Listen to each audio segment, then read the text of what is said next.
Hello kids, आज के इस वीडियो में हम भगत सिंह जी को बनाना सीखेंगे। भगत सिंह जी का हम फोटो बनाना सीखेंगे। बहुत ही आसान तरीका बताने वाला हूँ। चलिए हम क्या करेंगे, सबसे पहले ऐसे एक लाइन खींचेंगे और एक लाइन यहाँ पर ऐसे खींच देंगे, फिर उसे ऊपर से ऐसे मिला देंगे। ठीक है, फिर हम एक ऐसे तिरछी लाइन खींचेंगे और उसे यूं मिलाएंगे। ठीक है, फिर इसे ऐसे लाके यूं मिलाएंगे और इसे ऐसे मिला देंगे। ठीक है, आपको ऐसे मिलाना है।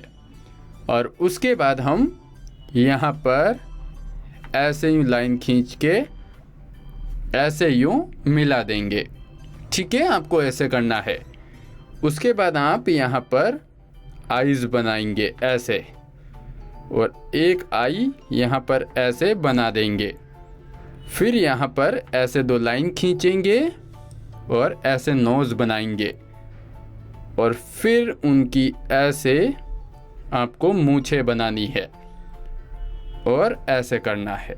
ठीक है, फिर हम ऐसे यूं लाइन खींच देंगे और ऐसे करके हम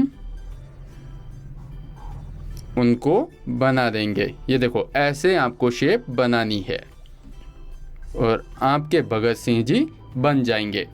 बहुत ही आसान तरीका है ना। चलिए इसमें कलर भरते हैं।